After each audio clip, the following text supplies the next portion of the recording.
Señor, esto es tu palabra y tu palabra es verdad. Santifícanos en tu verdad, te lo pedimos. Amén. En semanas pasadas hemos estado siguiendo, quizás involuntariamente, un tema como común denominador que ha sido poner nuestra confianza en el Señor, pero no solamente como acto de fe, sino en razón a la suficiencia de su poder, a la suficiencia de su amor por nosotros. Una necesidad que nosotros tenemos, no nada más para ser buenos cristianos, sino también porque de otra manera no podemos nosotros vivir. De otra manera no nos es posible llevar una vida cristiana a la que quizás muchos han aspirado y muchos han dicho que es posible, pero que de muchas formas no lo es. Y hermanos, cuando hablamos de esta forma a propósito de nosotros, lo necesario que es tener al Señor como objeto de nuestra confianza y como protector de ella, de nuestra fe, si lo aprendemos así para nuestra vida como creyentes, en nuestra vida como cristianos, en nuestro caminar en esta vida, uno de los aspectos interesantes también a lograr, hermanos, ya hablando en esta condición de cristianos, en esta condición de creyentes, en esta, vamos a decirle, situación privilegiada de ser hijos de Dios, pues también correspondería hacer lo mismo en cuanto a su iglesia. ¿Por qué, hermanos? Pues porque de alguna manera, en alguna forma, la iglesia del Señor misma ha enseñado a descansar en el Señor, ha enseñado a reposar nuestras cargas en Él, como dicen tantas promesas e invitaciones del Evangelio, pero muchas veces la iglesia misma no ha aprendido a hacerlo ella misma. Y no porque la iglesia del Señor invisible sea imperfecta y sea, eh, pues ahora sí, mala en su aplicación de la doctrina, sino porque precisamente la iglesia también la formamos nosotros. La formamos seres humanos que en nuestra condición humana pues la ensuciamos y la dañamos, y estamos hablando de esta iglesia militante. Y es que, hermanos, cuando hablamos de la iglesia militante, de esta iglesia que en términos de guerra está en constante lucha, pues sí, evidentemente el enemigo es externo, pero también bastantes problemas tenemos al interior de la propia iglesia. Así que eh, con razón dice la Escritura que no peleamos contra instituciones humanas o contra, eh, vamos a decirle, aspectos naturales de la vida, sino contra principados y contra potestades. Nuestra lucha es contra el enemigo, contra Satanás y contra el mundo, que no está afuera de los muros, sino que también está dentro de nosotros. De manera, hermanos, que si cuesta mucho poner nuestra confianza en el Señor, descansar nuestra provisión en Él, descansar nuestra, todavía más difícil, nuestra eternidad en Él, pues también es difícil quizás en alguna forma descansar en el Señor a nuestra iglesia y su efectividad y su éxito. Y hermanos, una de las formas en las que vemos esto, que tiene naturalmente su aspecto bueno, tiene su buena intención espiritual y pues naturalmente su funcionalidad en tanto que en acorde con la palabra, que ha sido la institucionalización del pueblo de Dios, convertirlo en instituciones. La más antigua de ellas, pues naturalmente es la iglesia romana, pero ni siquiera tiene 2000 años, a lo mucho tiene 1000. ¿Y para qué creamos instituciones, hermanos, jerarquías, estructuras que muchas veces son exageraciones de la escritura misma? Pues porque dentro del celo cristiano por la casa del Señor, pues queremos hacer las cosas bien. Cuando el Señor encomendó su iglesia a sus santos apóstoles y ellos a sus sucesores, etcétera, etcétera, hasta nuestros días, pues es necesario hacer las cosas bien. Nuestro Dios es un Dios de orden, y si vemos ese orden y esa perfección en la naturaleza, en el universo, en nuestra vida como seres humanos, más allá de nuestra inmundicia, pues también deberíamos verlo en su iglesia, una iglesia que sea hermosa, que sea ordenada, que sea un reflejo del reino de los cielos en la tierra, como es nuestro anhelo, como es nuestro deseo. Sin embargo, hay un problema, hay una situación en este deseo, cuando el deseo de ser ordenados y tener estructura para preservar el mensaje del Señor deja de ser un medio y se convierte en un fin. Porque hermanos, en el momento en el que la estructura, el momento en el que el orden supera al propósito que es la palabra del Señor, vaya, incluso desde que la iguala, y tanto más hasta cuando lo supera, pues nos damos cuenta, hermanos, que hemos caído en la misma situación en la que muchos cristianos que dependen de sus obras, muchos cristianos que dependen de su justicia, caen tarde o temprano por engaño de Satanás.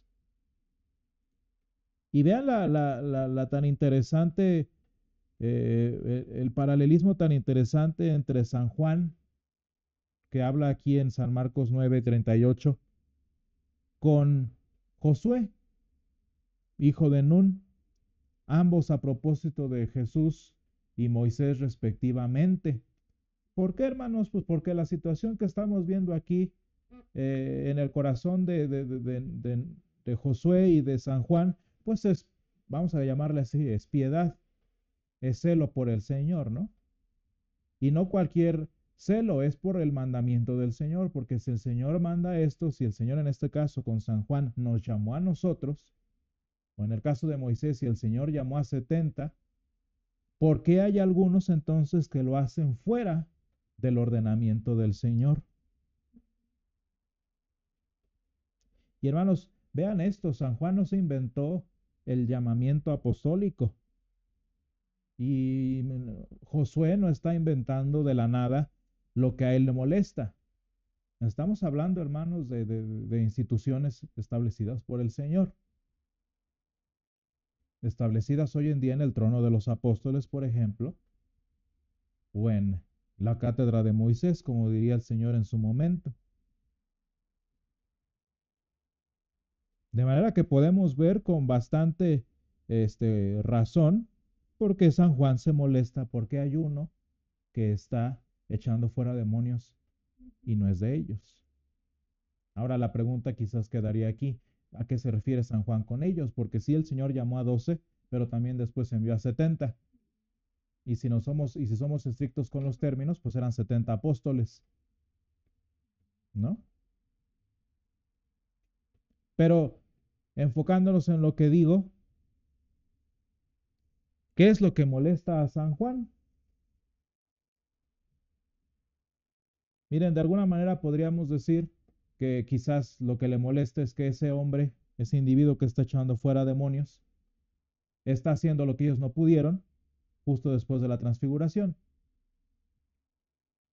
Se recordarán ustedes que baja el Señor Jesús con sus discípulos preferidos, por así decirlo, y los otros discípulos están en problemas porque no pueden echar ese demonio del que Jesús lo reprende, ¿no? Y sin embargo, este don nadie, que ni siquiera lo sigue, como dice San Juan, sí lo está haciendo. También podríamos decir quizás que San Juan se siente o siente el privilegio que ha tenido desde siempre de parte del Señor, ¿no?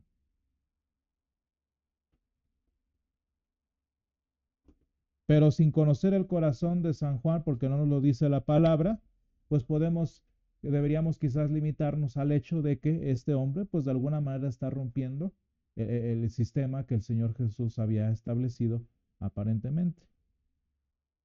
Pero hermanos, una de las cosas interesantes de aprender a conocer al Señor en nuestra vida cristiana y naturalmente en la vida de la iglesia es que nosotros no vivimos por la ley, nosotros no vivimos por el mandamiento, sino vivimos por el Evangelio. Y hermanos, en la vida del cristiano lo que los rige no es la ley del Señor, sino su santo Evangelio. Porque la ley, hermanos, nos informa. La ley nos reprende, pero la ley no da vida. La ley no produce un cambio en el corazón. La ley tiene su propósito, que es destruirlo, que es matarlo, que es bajarle 2 rayitas al corazón. Pero hermanos, nosotros como cristianos no vivimos en el Antiguo Testamento y San Juan no vivía según la letra, sino según el Espíritu. Ahora ustedes dirán, ¿es esto una violación de la ley? No, en ninguna manera. Eso es lo que nos enseña San Pablo también. Sin embargo, digo yo entonces que nosotros vivimos según el Espíritu, según el Evangelio, pero no es porque somos rebeldes, no es porque somos distintos o porque San Juan estaba mal por estar mal y debemos ser entonces todos libres fuera de la institución de la iglesia.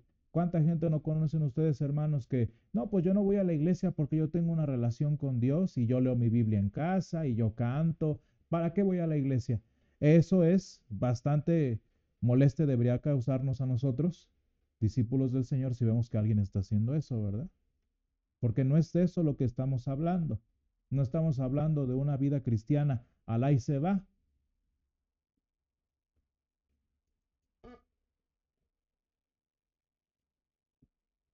Pero tampoco estamos hablando de una forma, como diría San Juan, en el que si no se hace a través de la institución, entonces prohibimos que se haga. ¿Por qué, hermanos? ¿Y por qué vivimos según el Evangelio y no según la ley? Porque en nuestra condición humana, hermanos, porque en la situación de nuestro mundo no es posible vivir según la ley de Dios. Ese es literalmente el punto de toda la ley, de los 613 mandamientos de la ley del Señor, mostrarnos lo que deberíamos ser y que sin embargo no somos. Y hermanos, más que el propósito de la ley, los 613 mandamientos de la Torá, ese es el propósito de que Jesús viniera, muriera y resucitara al tercer día. Porque la ley existe, pero lo que está mal somos nosotros. La ley es pura y perfecta, pero lo que no es puro y perfecto somos nosotros, hermanos. La Santa Iglesia del Señor es una, santa, católica y apostólica, pero los que no somos ni santos, ni católicos, ni apostólicos somos nosotros. Imagínense, hermanos, si entonces, en este buen celo, pero quizás mal justificado de Josué y de San Juan, nos pusiéramos así de estrictos,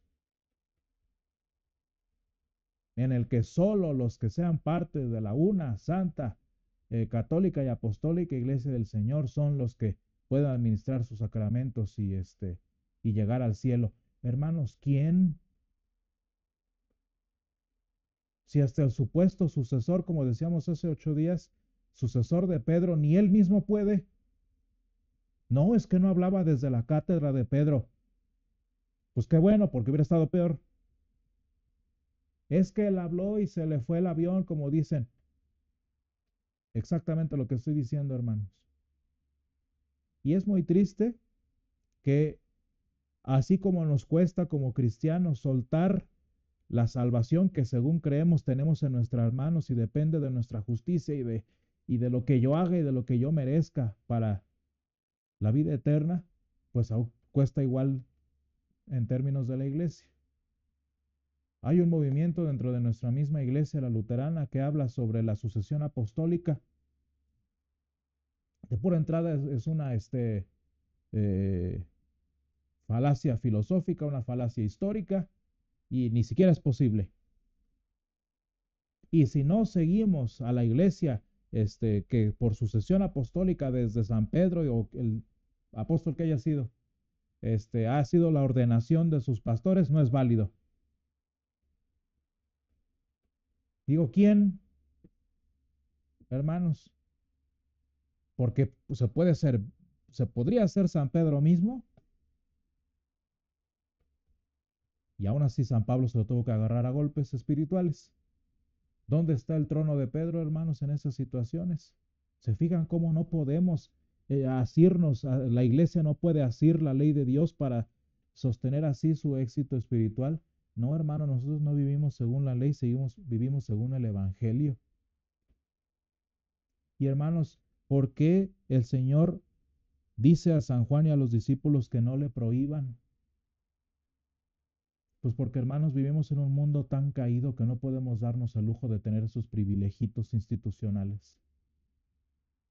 Y no sé si ustedes lo han vivido, pero por lo menos yo sí. En la guerra contra el mundo, en la guerra contra el verdadero otro, que es el enemigo Satanás y su mundo, las instituciones eclesiásticas, hermanos, son irrelevantes. Porque pelearnos, hermanos, por asuntos institucionales como aquí San Juan y como Josué, es para el que no tiene problemas tan grandes como los que Jesús y Moisés estaban enfrentando. ¿Por qué creen que Jesús y Moisés se molestan con sus respectivos discípulos, hermanos? Pues porque de alguna manera le están diciendo, estás viendo que no da el ancho el pueblo de Dios para cumplir la ley. Estás viendo que la iglesia ni la institucional puede con su propia institucionalización y todavía quieres ponerte con tus delicacías.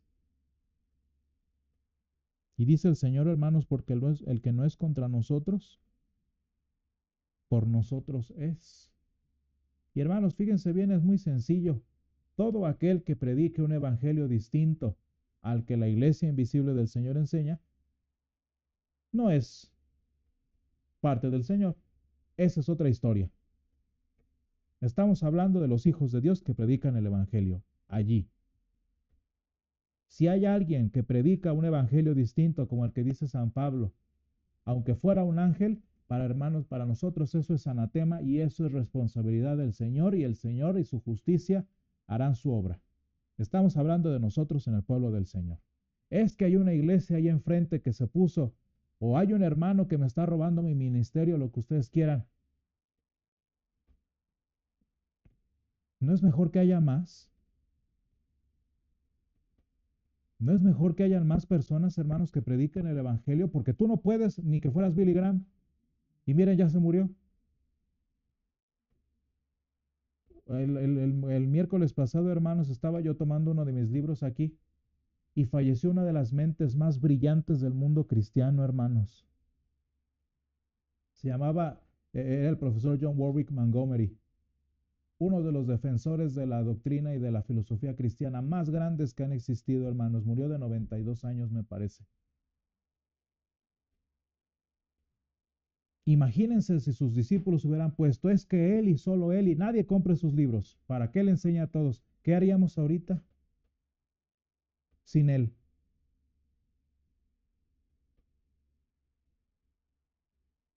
Hermanos, la institución, el respeto a los grandes teólogos, a los grandes apologistas, a los santos apóstoles, no es lo malo. El punto es que no podemos nosotros como iglesia depender de ellos porque ya están muertos de pura entrada. Qué curioso, hermanos, que los cristianos pecamos de recelo y nos ponemos celosos los unos de los otros.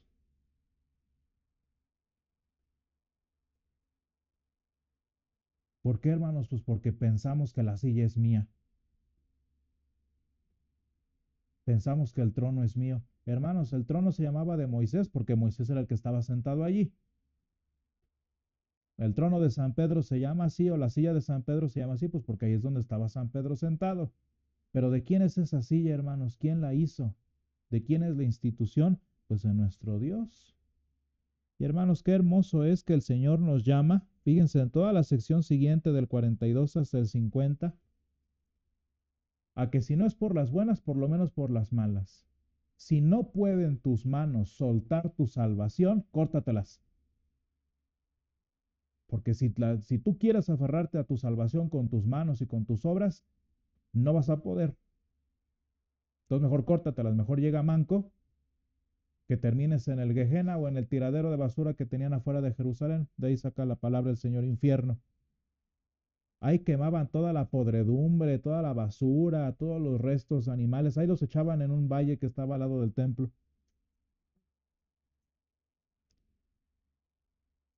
Porque hermanos, cuánta gente con tal de llegar con dos ojos se pierde. Cuánta gente con tal de llegar con sus dos piececitos bien perfectos y bien bañaditos se pierde. Y hermanas, cuántas iglesias con tal de respetar al pastor y la autoridad y tanta tontería y media, terminan por extinguirse. Si el pastor es el problema, córtalo. Si el ministerio tal es el problema o el solo hecho de tener ministerios y toda una estructura es el problema, quítalo. Mejor llegar como los primeros cristianos que no tenían ni templo, que tenían pastor y ovejas y se acabó, pero llegar que toda una institución jerárquica en la que nadie entiende y todos dependen de esa institución. Hermanos, qué triste es y por eso me gustó la confesión de pecados que hicimos hoy.